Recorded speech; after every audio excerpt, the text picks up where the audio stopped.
Okay. How about I turn the light down just a little bit? Yeah, that'll help. That'd be okay, because that is Christian, man. All right, so we're gonna turn that off, we're gonna turn this on. Can you still see Oh, enough that's to better, yeah. write a couple notes? Mhm. Okay, so I'll be a phantom over here behind the computer. All right, so here goes. So the idea is to work on our mentality, to adopt more productive beliefs, which will translate directly into increased productivity in our real estate sales career. You hear me preach this all the time. All behavior is an afterthought. We can't actually take more productive action until we change the way we believe, the way we think. And so I'll be rolling out several classes dealing with what I believe are the core beliefs, the core philosophies that highly productive agents adopt. And we could go beyond that because it's not just about your business. As it says here, it's your life also. These are life philosophies that just spill over into relationships, finances, career, health, spiritual vitality, absolutely everything in your life. So the first one that we're going to talk about is the principle of responsibility. That if you want to succeed at very high levels in every area of life and business, you have to adopt this belief that you are 100% responsible for what happens in your life and business. Now, I didn't come to this conclusion on my own. I've had several literary mentors, and I wanted to bring them to your attention because they have been instrumental in my life. The first one is Success Principles by Jack Canfield. Someone said to me years ago, I think it was Dave Liniger, who said this was the #1 motivational book he'd ever read in his life. So when people say things like that, I go buy the book. And I would agree. This book is like 10 books in one. So the Success Principles by Jack Canfield, it touches on everything. And by the way, the very first chapter in this book is entitled, Take 100% Responsibility for Your Life. Okay, so it's heavily influential in my thinking. And the name of it again was? The Success Principles, and it's right here on the screen in front of you. Oh, thank you. Okay? The second one is Crucial Accountability. This one really deals with improving relationships. And it could be business or personal, but when things go wrong with a spouse, boyfriend, girlfriend, children, business partner, this book really can show you how to put things back on track. And the third one that I want to share is the Oz Principle. And you've got a graphic of it on the screen. I've got an old copy. Mine is different. I bought this in 2001. This was the book that really set me on the path of taking responsibility for my life. Oz is from the Wizard of Oz, the Yellow Brick Road. And these authors take the Wizard of Oz story and break down the accountability principles in there. But I got to tell you, I was shocked when I read this book. It completely challenged certain mindsets I had about my life in terms of taking responsibility. I would not have said at that point, in 2001, I was 40 years old. I would not have said that I blamed anybody for the state of my life. I would have told you that I take 100% responsibility. And yet that book challenged me to my core and changed my entire perspective, my paradigm on responsibility. So perhaps by the end of this class, if you want to go deeper on it, that might be a great place to start on the whole subject of being accountable for your own life. The Oz Principle, great book. Okay, so let's kind of get into it. I want to talk about how smart people and green creatures have reflected on this subject of responsibility. So we're going to start with Yoda, right? Do or do not, there is no try. Have you heard him say that? Are you familiar with that quote? Do or do not, there is no try. Well, I'm going to try. Okay, I'm going to try to turn things around. I'm going to try to get things going. I'm going to try. No! This is when Yoda was trying to coach young, is it Han Solo? Who was the young Jedi he was training? Not Han Solo. Oh gosh, are we No, We- Hey, that- I don't remember I all think that's sitting ahead, the kid, yeah, the young guy. Yeah, the young guy. Yeah, that was Han Solo. That Hans, he was trying to teach him how to lift this, this spaceship up out of the muck and the mud with just his mental powers. And he said, "Oh, I'll try." And Yoda said, "No, there's no try. You either do it or you don't do it." That's a mentality that says that try is an excuse word. Well, I did my best, didn't work out. No, you either do it or you don't. Make up your mind. Brian Tracy, life is like a combination lock. Your job is to find the right numbers in the right order so you can have anything you want. Who does he put the burden of responsibility there on?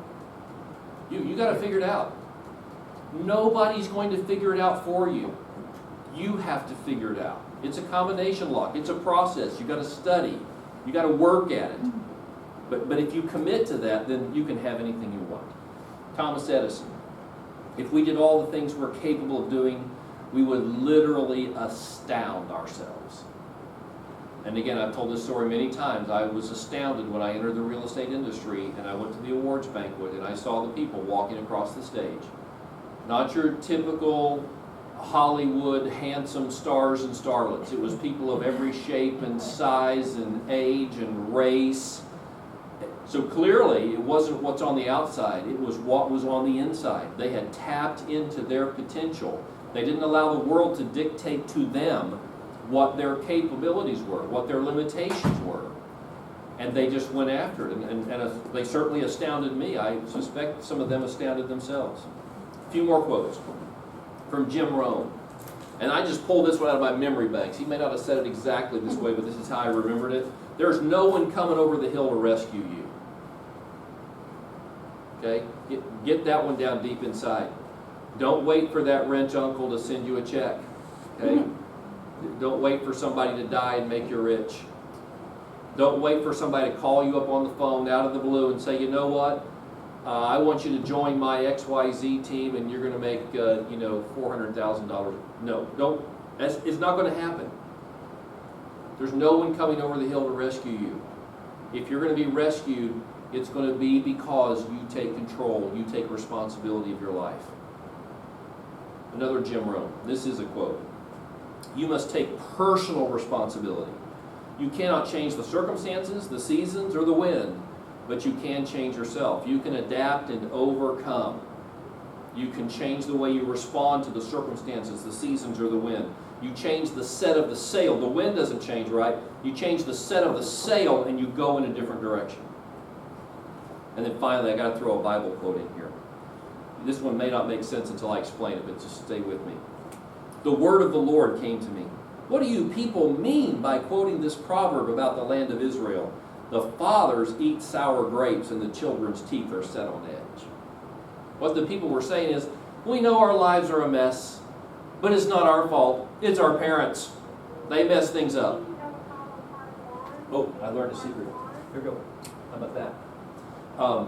It was like, yeah, they left us a bad economy. We didn't get a good education. They used all the resources. So basically, they ate sour grapes, but our teeth are the ones that got set on edge. They created this mess, and we're the ones suffering. And the word of the Lord says, why are you saying that? Come on. Come on. Y'all are better than that. You know better than that. Take responsibility for your own life. So that's a pretty high authority right there, isn't it? Okay. And all the way from Yoda to the Bible. Okay. Y'all enjoy that journey? You ready to get into it? Have I shaken you up a little bit already? Yes. Okay, that's the idea. So here we go. Step one on this road to responsibility, reject the entitlement mindset, which is rampant in our world today. People think just because they're born, life should be good, life should be easy, life should be prosperous and abundant. Entitlement is simply the belief that one is inherently deserving of privileges or special treatment. This is why I could never be a school teacher today.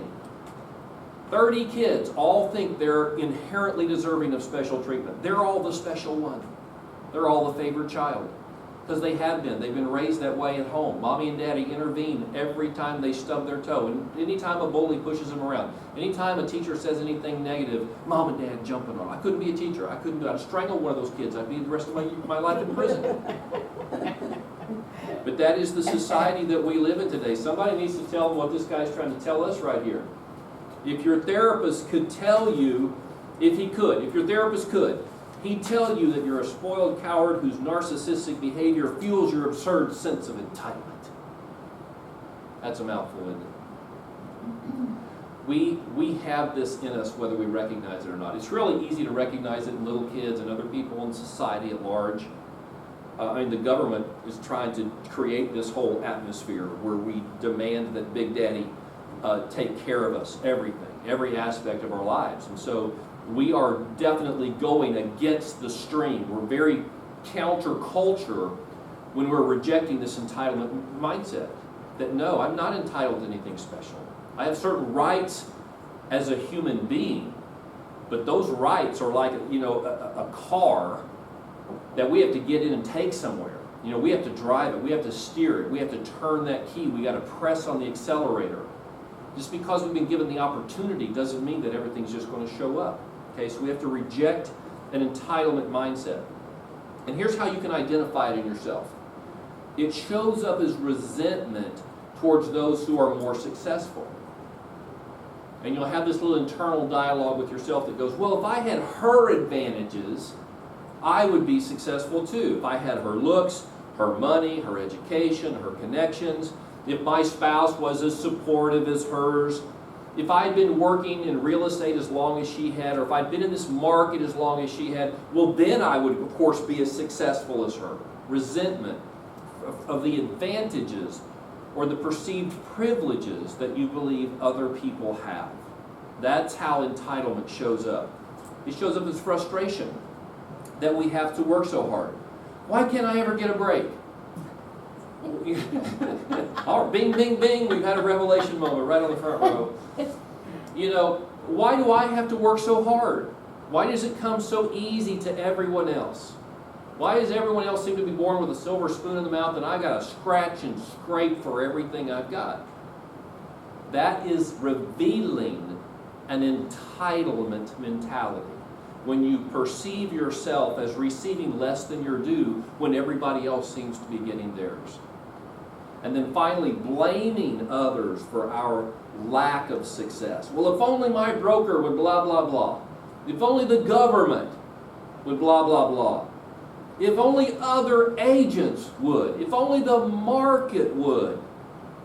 If only, if only, if only. Blaming others for our lack of satisfaction or success.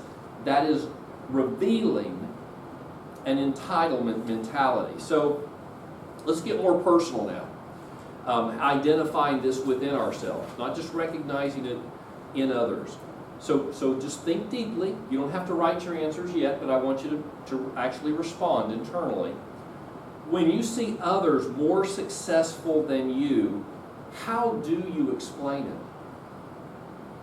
What's the internal dialogue that goes on within you to explain why they're seemingly having success that you're not?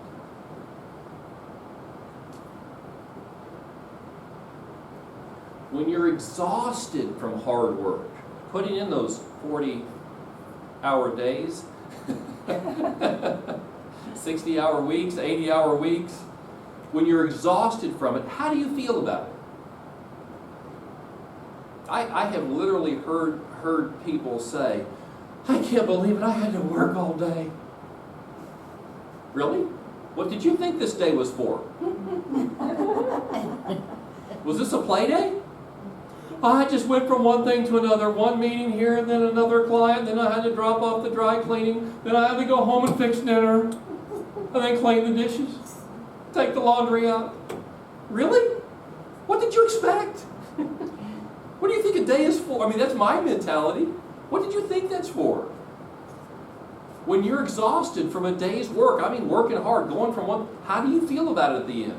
Resentful or blessed? Man, I had a full day. I had a great day. Looking back, I cannot believe how much I got done. Got a whole bunch of stuff done at work, then came home, got to do some stuff around the house, got that flower bed whipped into shape, got the clothes all washed. What's your attitude when you have to work really hard? When you're exhausted from the battle. How do you feel about it? And then finally, when your results are disappointing, who do you blame? Whose fault is it? Everybody else. Of course, can't be mine. Victoria, and I, we were having a conversation before the rest of y'all came in this morning. I told her, you know, my team had an incredible August. We closed 70,000 GCI, and we were less than 60 days into our team. But September's not looking so hot, and the pipeline for October and November is pretty thin. So whose fault is that? That's what I want to know. Is it that doggone market? Is it the seasonality in real estate that's just not going to allow us to be terribly successful this fall? No, I say I looked at that. We had a team meeting yesterday. We're making changes. We're implementing some new lead sources. We spent several hours on the phone calling past clients and customers, stirring stuff up. Because if we just blame other people, what options does that give us to improve anything? Nothing. We have to take complete responsibility for the situation that we find ourselves in if we have any hope of changing it. So when your results are disappointing, I'm not making as much as I hoped. Okay? The quality of my relationships are not what I'd hoped. My health is not where it needs to be. Whose fault is that? If you find yourself pointing and blaming, that's a clue that there's an entitlement mentality at work. Okay? So, my first message to you is simply reject that. When you see it in yourself, don't go around judging other people, right? Because it's rampant. You could spend all day finding entitlement in other people. That's unproductive. But be ruthless with yourself. Be brutal with yourself in identifying the entitlement mindset. Use some of these questions we just went through. When you see other people who are more successful, how do you feel about it? When you're exhausted, how do you feel about it? When your results are disappointing, who do you blame? And when you see any finger pointing at situations, circumstances, other people, recognize that as entitlement and get rid of it. Because it will keep you from accepting 100% responsibility. Now, once we've done that, we've kind of cleared the decks, right? Got rid of entitlement. We can go beyond that. Look inside when things go wrong. That's the second big message I have for you today. When things don't work out, look inside. And I want you to go through a little personal exercise with me here. I want you to think of a current or a recent situation in which something has gone terribly wrong in your life. And you can actually write this down. I'm not going to ask you to share it with the rest of us, but I think it would be helpful if you actually get to the point in your mental process where you light upon it and write it down. So it could be a broken relationship, could be in your home, could be a friendship, could be a business relationship, a health problem, a financial setback, a career disappointment.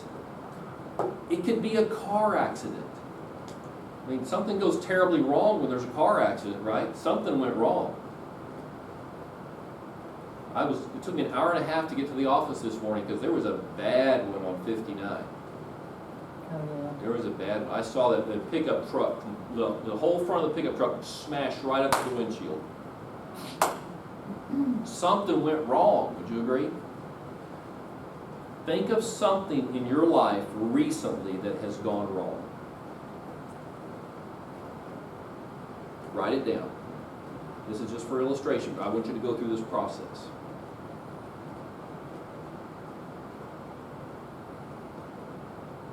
Okay. All right. Now, I want you to ask yourself a series of questions about that thing that's on your paper right now. First of all, how did I contribute to that? Did I have any part in it whatsoever? And by the way, sometimes the answer is no, and feel free to say that. And it could have been a meteor that dropped on your head, right? Okay, you didn't cause it. You didn't control that. Okay, did I contribute? It's okay to say no, but I want you to be honest and ruthless in identifying if you did. Did I know the risks?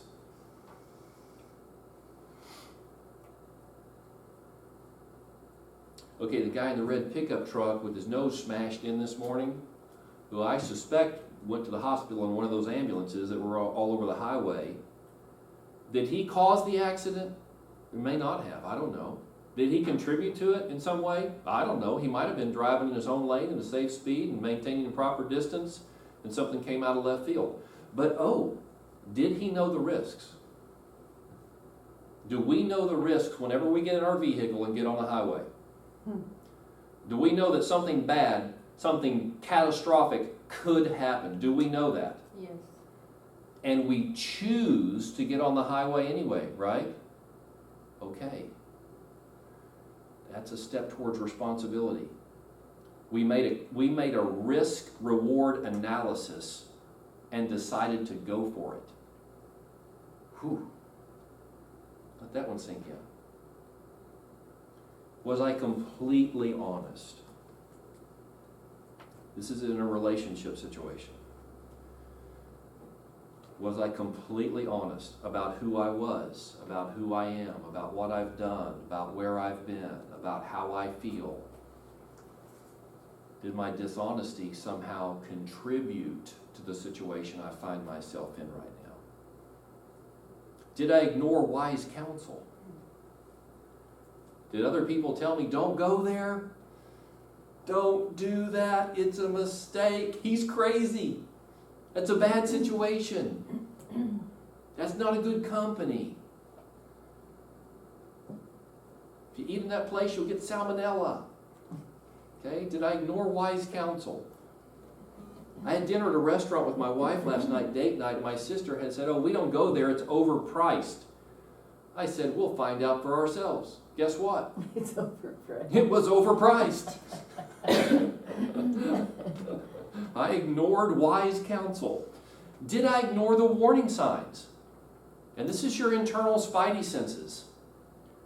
I can't tell you what's wrong, but I just don't feel good about it. Something's not lining up. I can't quite put my finger on it. Y'all know what I'm talking about? Yeah, if you've ever had children, you know. That's what my wife used to tell our kids. Don't ever try to get away with anything. I will know. I will know. I don't care if you're out with your friends and I can't see you and I don't know what's going on. I will know. Right? I'll find out. Moms know. Most of us have an internal sense that something's going on. Even though it hasn't reached our conscious level, unconsciously we are picking up on signs and signals and warnings. Did we ignore them? Did we override our gut check and say, I'm going to do it anyway? If we did, who's responsible? Even if we got abused, even if we got taken advantage of, who is ultimately responsible for that? We went right over the tripwires. Did I choose to be in that situation? Right? Or was I forced? Was I tied up and dragged and thrown into that situation? Or did I, as a free and responsible adult, go into that situation? Did I choose to be there? Did I have other options I didn't take? Was that the only thing I could have done? Did I have other choices, and among them I chose to do this? I chose to put myself there. I chose to be in that relationship, in that company, in that situation. And then finally, could I have done anything differently? As I look back, could I have taken a different path? Could I have said different words? Could I have used a different tone of voice? Could I have shown up or not shown up? Could I have gotten help? Could I have done anything differently? Has that process shed light on the thing that's on your piece of paper in front of you now? Because I tell you, if you don't go through a rigorous process like this, you're just going to say, those people, that situation, they're crooks, they're dishonest, they lied to me, right? Take responsibility. That's what this is about. This was, when I said I had the paradigm shift the first time I read the Oz principle, it was for the situations that are truly like out of control. You know, a drunk driver comes out of nowhere and hits you, okay? You're in a relationship with somebody who cheats on you, even though you were honest and loving and faithful, you know? are you responsible for those things? Well, you didn't necessarily control them. You didn't necessarily cause them. But do you bear some responsibility? Yes. Because you freely chose to step into a situation where that could happen. Where that could happen. So you do bear some responsibility. Not that it's your fault, but that there's no point in blaming. There's no value in blaming and pointing fingers. As a free human being, you chose to be there. Now you can choose a different path. Okay? You are now in control, at least of not of what happened, but you're in charge of your response. So here's a breakthrough insight. This was the one that I had, back in 2001. Taking 100% responsibility for your life doesn't mean that you directly cause every event or situation you find yourself in, right? We are impacted by other people. One of the poets said, no man is an island, right? We're all impacted by the choices that other people make. You may not create an earthquake, a terrorist act, a plane crash, or a company layoff.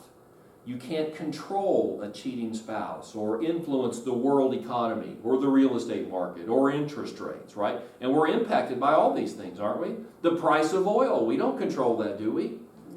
Are we impacted by it? Does it shape our market? Absolutely.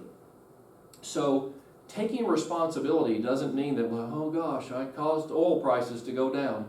No, that's not what that means, okay? Here's what it means. Taking responsibility means that you take an honest look inside to see if, and if the answer is yes, then how you contributed to the situation, your part. Even if it was a small part. If the other person was 90% responsible and you were 10%, which do you think we should focus on, the 90 or the 10? You can't control the 90, right? That's the other person. All you can control is your 10. So if you contributed, identify how you contributed. And then secondly, taking responsibility means you take complete responsibility for how you respond to events and situations. So even if it came out of left field and you didn't cause it and you didn't contribute to it, you were completely 100% innocent in that situation, well, guess what? You are still 100% responsible for how you respond now. Now that you find yourself in that situation, what are you going to do about it? Being a 100% responsible person means, okay, it's on me. I didn't ask for this, I didn't look for this, I didn't walk into this, but now that I'm here, what do I do about it? I think about these Syrian refugees. Y'all watch the news on that? I mean, by the tens of thousands, these people driven from their homes, they could stay at home and die. But they're fleeing for their lives. I saw the news a couple nights ago. A couple were on their honeymoon. And they were fleeing, trying to get through a checkpoint. The fence had been put up. I mean, just horrible situations. You can't blame them for that. But are they responsible for that? They're responsible for themselves, for their own lives, for the choices that they're making. So, your life, this is another quote, your life begins to change the day you take responsibility for it. That's good news, isn't it? Sometimes it's bad news when we realize we are responsible for the life we're living right now, right? We are harvesting the seeds that we have sown in weeks, months, and years past. But there's an element of hope there, isn't it? Because if we are really in control, we can start planting new seeds. And we're going to get a different result, a different harvest going forward. So putting it to work. I'm going to throw out some real life situations. And let's talk about this. In this situation, if this happened to you, did you contribute to it? If yes, I want to know how. And even if you didn't contribute to it, how should you respond now? So the car breaks down. You're driving to work, plunk, plunk, plunk, off to the side of the road. Did you contribute to that?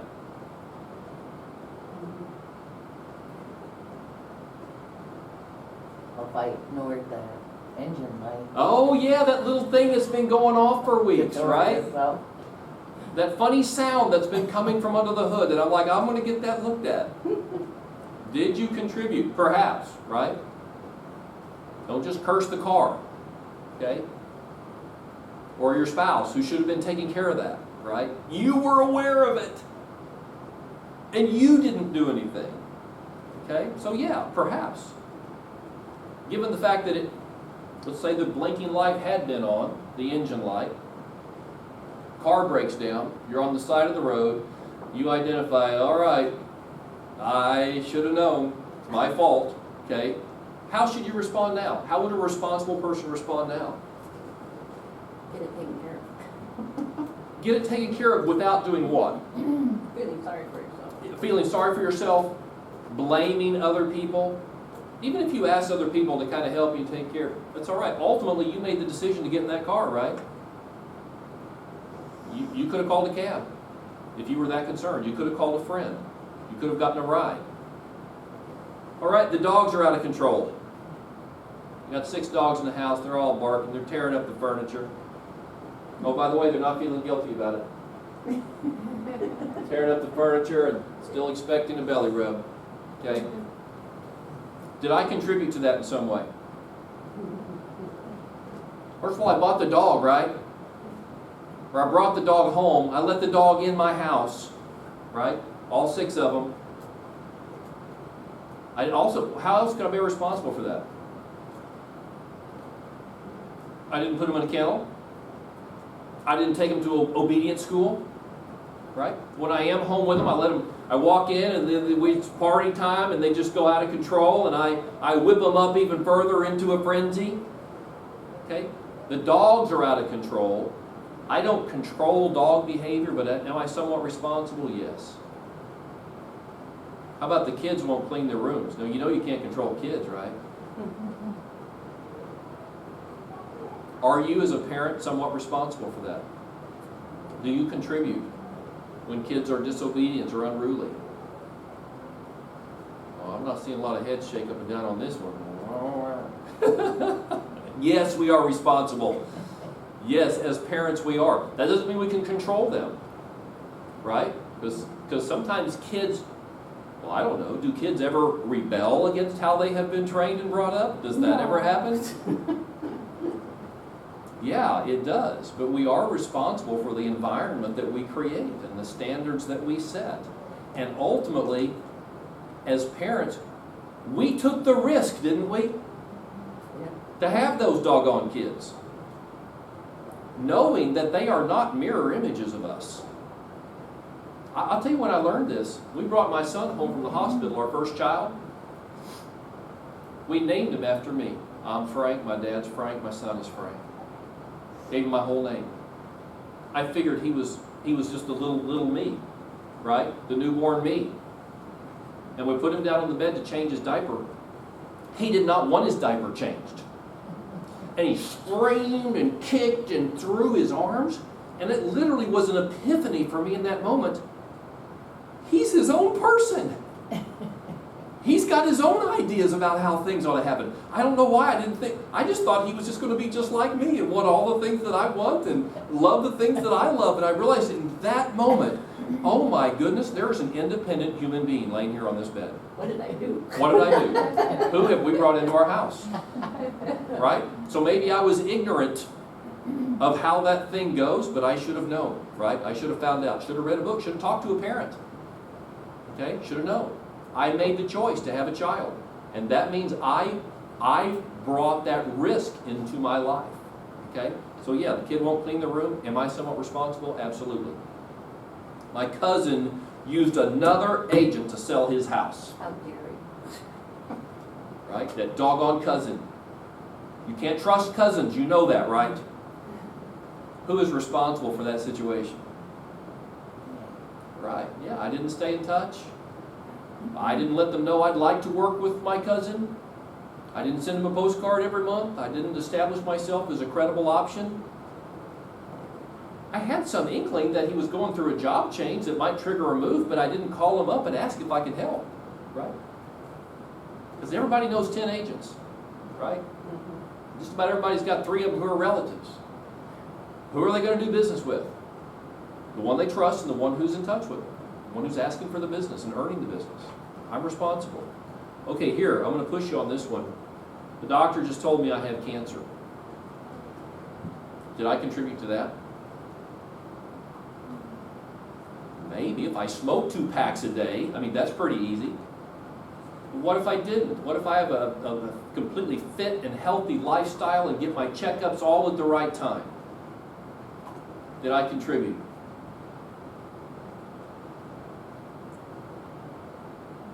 Well, that's a tough one, isn't it? Let's give me a pass on that one. Okay, I didn't contribute. It's genetics. I was born that way. Okay?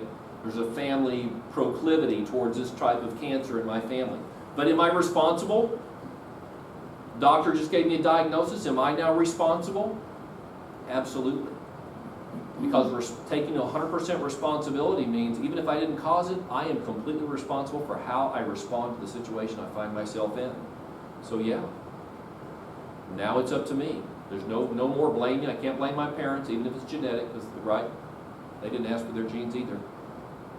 Right? There's no point blaming the smog in the Houston environment. That's not going to get me anywhere, right? No use being mad at anybody. Just take responsibility for the situation and make the best of it I can. This is going to push you further. I was a victim of child abuse. I've had people tell me this in counseling type situations. I was abused as a child, and that's why my life is a mess. Okay? That's why I hate men. That's why blah, blah, blah, blah, blah. And I say this with incredible compassion. I am so sorry that happened. But are there other people who have suffered similarly, who have gone on to lead healthy, giving, productive lives? We know the answer is What, like yes. Oprah? Yeah, right. We know Just a that. little something with hers. Right. And so, no, that is not your fault that happened to you. Absolutely not. You bear no responsibility, no blame for that. But you are responsible now as a human being. What are you going to do about that? What are you going to do? Are you going to allow that person who ruined your childhood to ruin the rest of your life? At some point, and it's harder for some than others. Some wounds are more traumatic than others, and this is probably as deep as it gets in this life, is being abused as a child. I can't imagine anything worse than that. And yet at some point, you have to stop letting the abuser control you and dictate how the rest of your life is going to be lived. You have to take responsibility for that. The greatest example that I know of that, this just came to my mind as we're talking right now, is that gal out in Utah, the little girl who was kidnapped out of her bedroom. This was years ago, 15 years ago. Yeah. Held for months by this crazy wacko man and his wife, and I think they even had another kid they were dragging along. Sexually abused, physically abused, mentally abused for months. And I love watching her story. She's written a book, she's on TV all the time, she's made YouTube videos, and she is like this glowing, wonderful, healthy, giving, forgiving person. Yes, he hurt her badly, but she is responsible for the life that she's living now, and she has made a beautiful life. A beautiful, which she could never have done had she gotten stuck in blaming and bitterness. Okay, she took responsibility. So, here's the core message. You either create or allow everything that happens to you. And sometimes allow just by being alive. Just by virtue of being alive, being a human being on this planet, that you've chosen to live. You've chosen to continue to live. And that means you have embraced the risk that comes with humanity. So you either create it or allow everything that happens to you. Car comes out of left field. I chose to be on that street. A meteor drops on my head. Well, I chose to walk. I chose to be there. I chose to sleep in that place, right? I take responsibility. Is this good news or bad news? That's the fine print. Is this good news or bad news? It's good news because you're the one that has to decide. I think it's great news because it means I have influence over the trajectory of my life.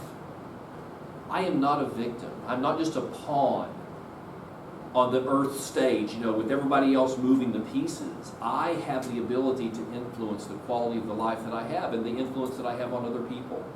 So I think it's great, great news. Now, there's just one more thing I want to share with you. And that's step 3. Embrace the E plus R equals O formula. I know that sounds like algebra. It's easier than that, I promise. I don't do algebra.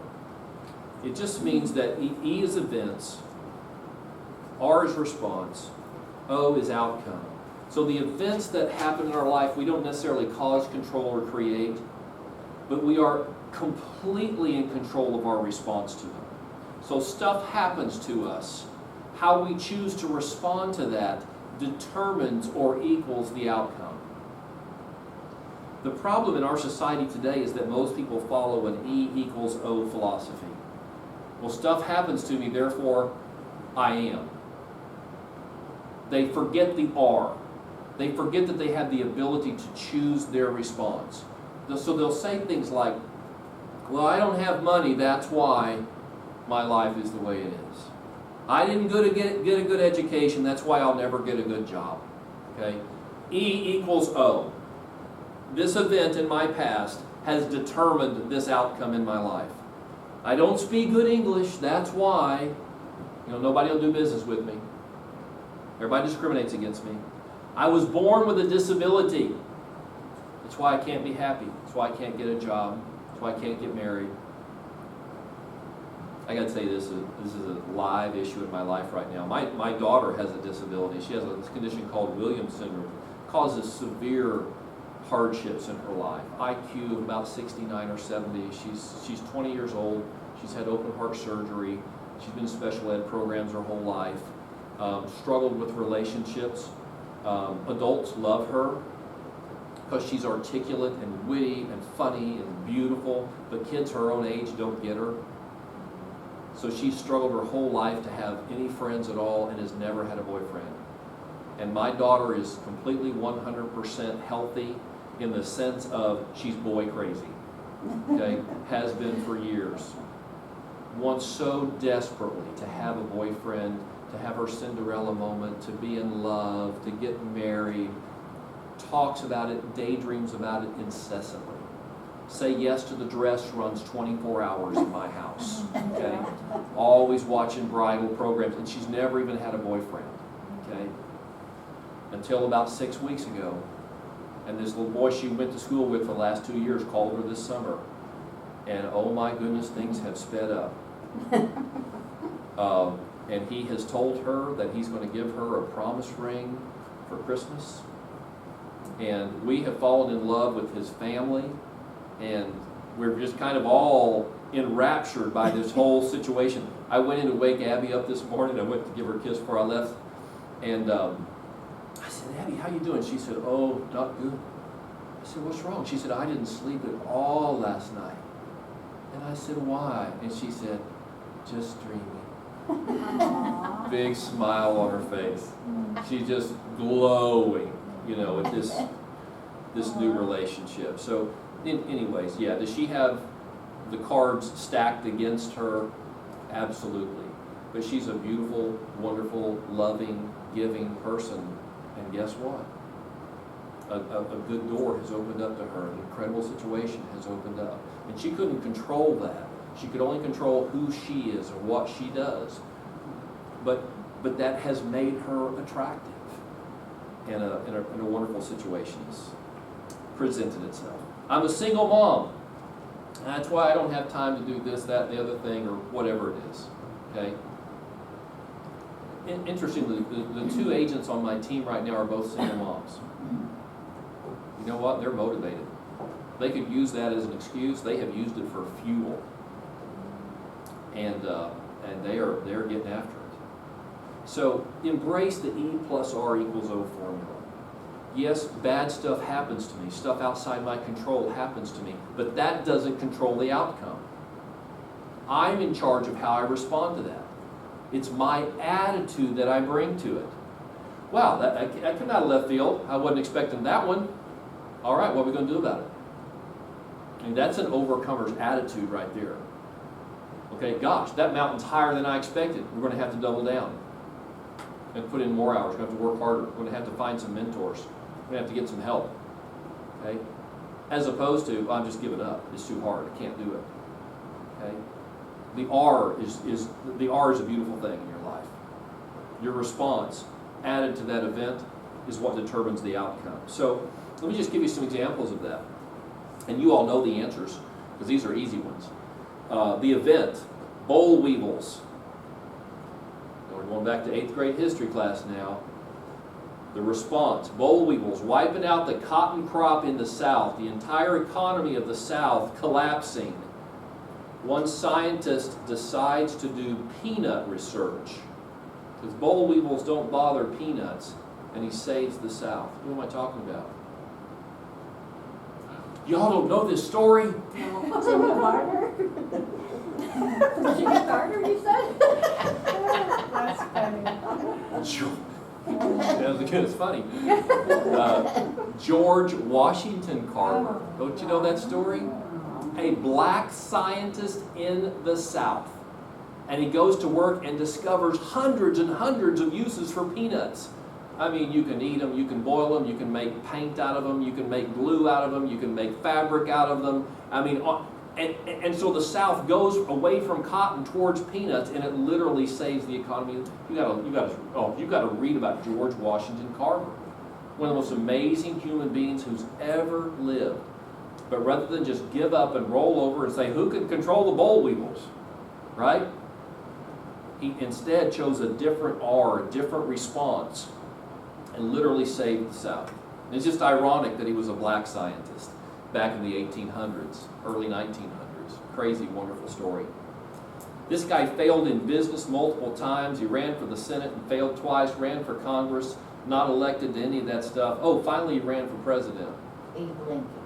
And saved the Union, Abraham Lincoln. This is a guy, if he said 3 strikes and I'm out, he would have been done long before he ran for president. You know, failure, failure, failure, failure, failure, failure, success. You don't know which door's going to open.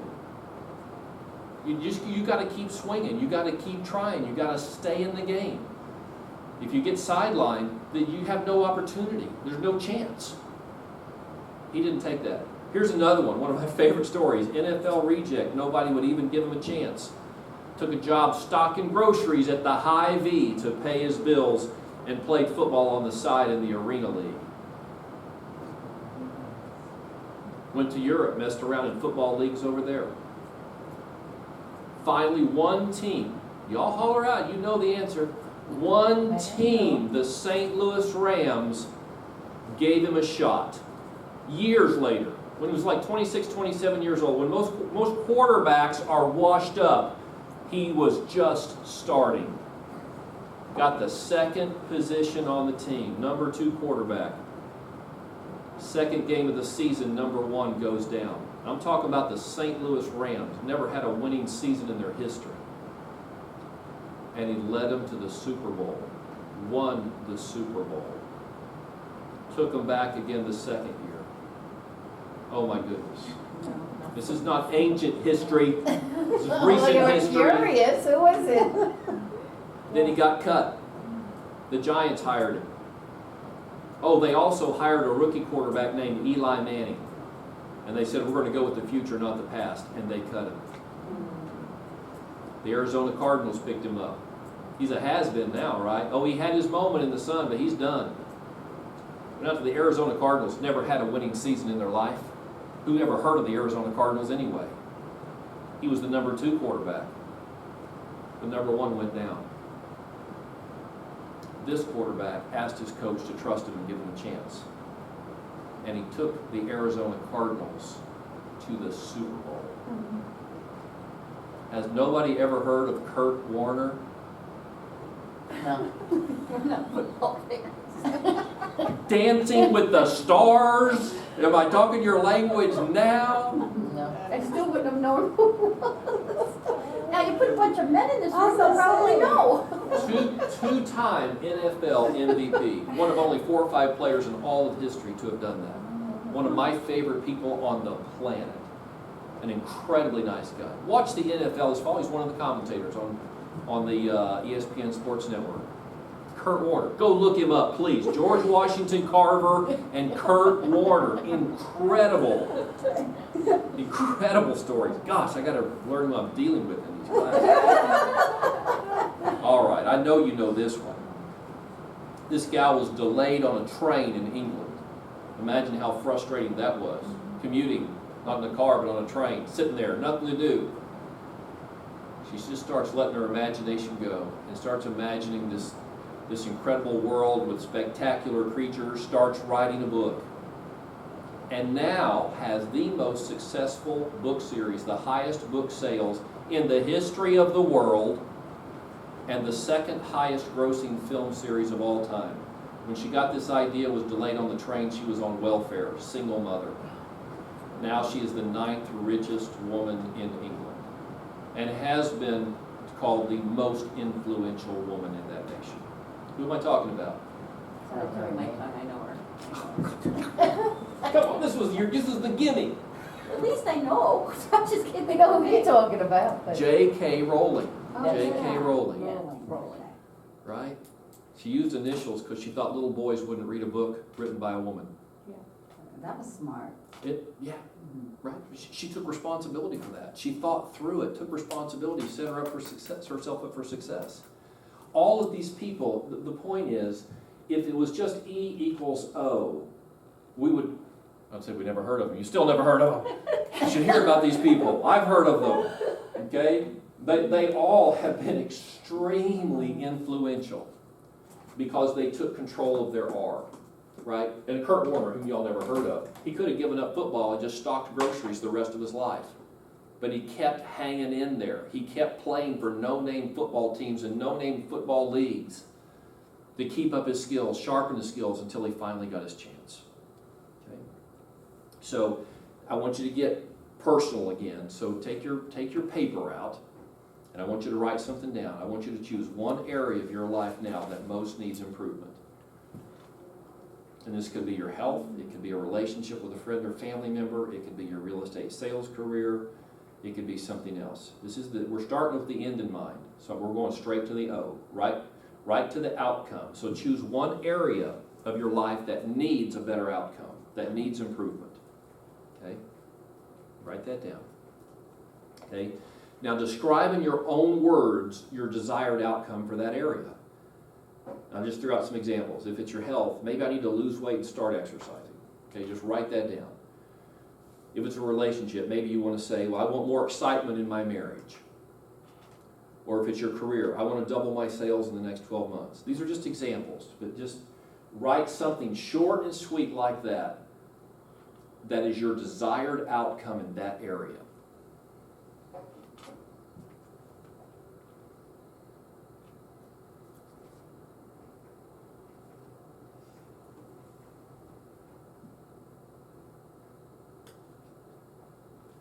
Okay?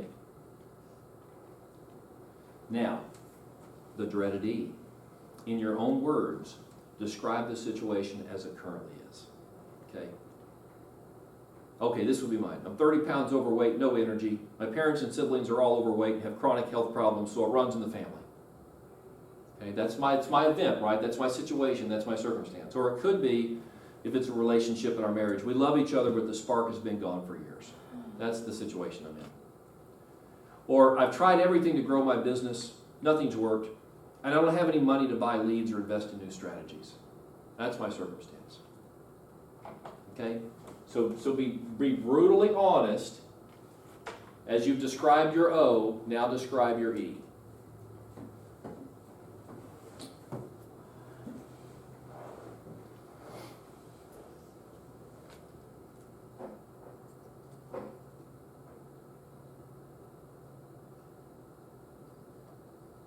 So what are we missing?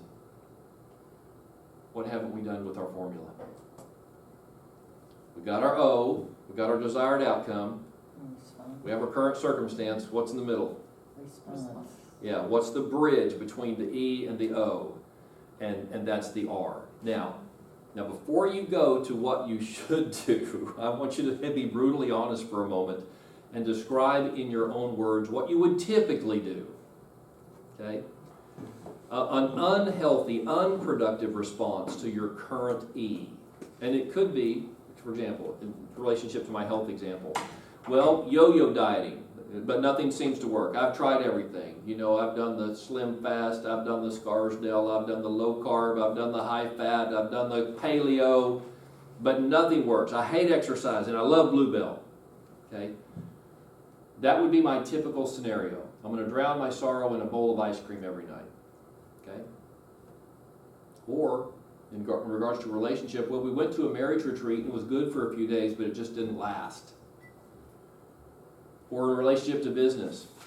Well, in the past, I've held some open houses, but everyone who came was either unqualified or already had an agent, so I just wasted a Sunday afternoon. Okay? That's a typical R, right? I need to double my sales. What am I going to do? I'm going to hold some open houses, but gosh, that didn't work. Okay? So be honest about, because again, what we're experiencing right now is the result of what we've done in the past. If we're not experiencing that desired outcome right now, it's because we have made unproductive choices. We need to just be honest about that. So if we're going to get that desired outcome, which is by definition a change, and something different than what we have right now, then we have to change the way we have been responding to our E, to the circumstance, situation, and events that define where we're at right now. So here we go. The breakthrough R. Now I want you to describe in your own words 3 things you could do differently, 3 elements of an R, 3 responses that would move you in the direction of your desired outcome. So again, here's 3 examples from my health issue. So I could join a Weight Watchers support group.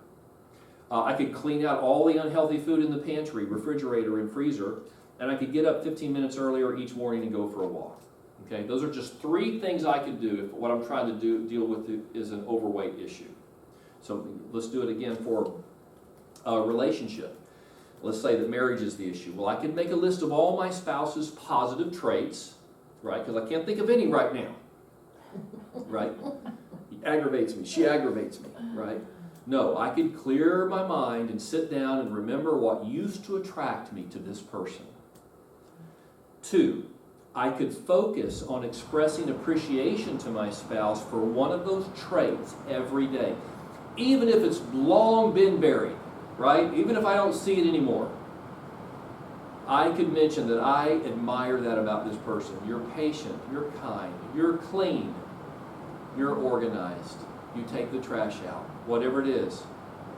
You pick up your dirty socks. Or you at least did one time, and I remember it, and I appreciate it. Okay? Express appreciation every day. And then finally, plan and protect a date night once each week. There's just 3 things I could do to propel myself towards a desired outcome of more excitement or satisfaction in my marriage. And then in regard to business, here's an example of 3 things.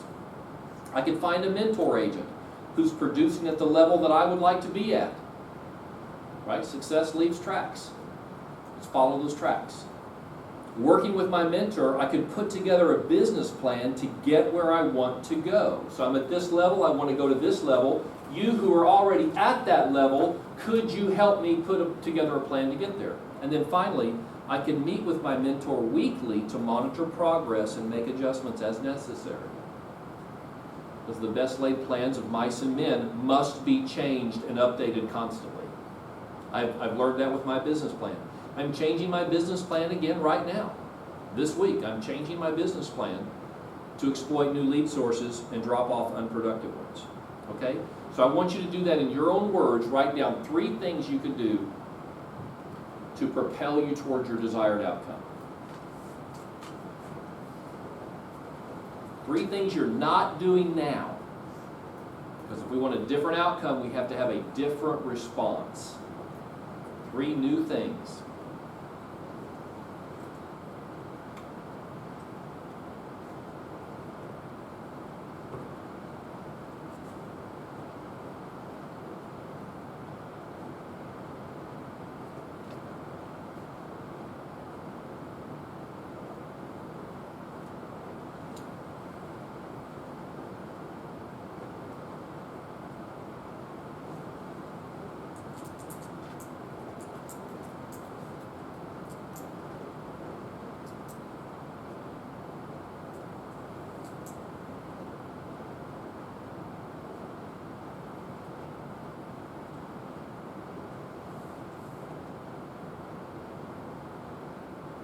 All right, how does that feel?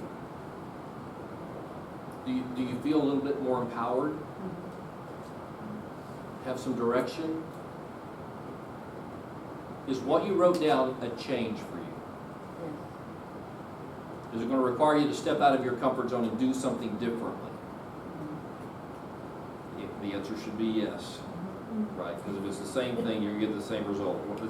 Yeah, but it's Definition what I of insanity? write all the Yes. time and I never change. Yes. I mean, I'm good at putting it on paper. Okay. It's just. Yeah, so you're intentional but not proactive, right? Yeah. So you love making the plan but not necessarily working the plan. So let's talk about that for a moment. So here's the summary. Here's the message. Take 100% responsibility for your life, which means rejecting the entitlement mindset, looking inside when things go wrong, and embracing the E plus R equals O formula. Now, to your point, what happens if you have been to this place before? Maybe you've made New Year's resolutions of the type of thing that you just wrote on your paper. You've had these epiphanies before, like, that's what I need to do, but for some reason you cannot maintain momentum toward that. I'll share with you one of the truths that comes up in these classes all the time, which is that as human beings, we are masters at justifying our own excuses, justifying our own inactions, justifying our own inefficiencies. And if we're to break out of that, we typically have to have somebody in our life who cares about us deeply and is willing to hold us accountable to these actions that we say we're committed to, because we can't do it ourselves. Very few human beings have that internal fortitude to hold themselves accountable, to be, quote, self-disciplined. Most of us have to be community disciplined. We have to do it with other people. When I wanted to run a marathon, I knew I would never have the self-discipline to get up at 4 o'clock in the morning and run 10 miles and train to do that, unless I did it with someone else. So I committed with a buddy from Colorado who bought a plane ticket to fly to Florida to run this marathon. Well, now I'm committed, right? Because he's coming. He's invested. I've got to be. And that was a way that I disciplined myself to take action and to get up at 4 o'clock and run 10 miles when nobody on this planet wants to do that. That's not fun. So I would encourage you, get somebody in your life who wants something for you, not just something from you. Somebody who cares about you, and ask them to hold you accountable to that on a weekly basis. Hey, let's meet for coffee Monday mornings at 7 o'clock, right? Because I don't want to interfere with the work day. Let's get together at 7 o'clock. Or call me on Tuesday nights at 8. And I want you to ask me these 3 questions. Here are the 3 questions I want you to ask me. I'm giving you permission to ask me these questions. In fact, you don't even have to call me. Is it okay if I call you? I'll initiate the call. I'll call you Tuesday nights at 8 o'clock, and I want you to ask me these 3 questions. Okay? Get somebody in your life who will partner with you. 2 are better than 1. So here's my final thought. Think about your desired outcome, what you're hoping to see change dramatically in your life. No matter what that thing is, no matter what you're trying to accomplish, you can be sure that many other people facing greater obstacles with fewer resources are already doing it. And if they can do it, who else can? You can. You can do it. I think all the time about immigrants who come to this country. They don't know the language, no local connections, didn't go to school here. 5 years later, they're millionaires and running companies. Right? And I was born here with every advantage. Why am I not doing that? Okay? It's because they come and they're desperate, they're hungry, and they don't take no for an answer. They face greater obstacles with fewer resources, and they're doing it. So can we. So whatever that thing is, a relationship issue, a health issue, a business issue, just keep in mind, if others with fewer resources and greater obstacles are doing it, so can you. Somebody say amen. Amen. That's all I got to say today. Y'all want to talk about it? Have any questions, ahas, frustrations, anything we need to clear up? Okay, thank you. Thank you. Let me ask you this.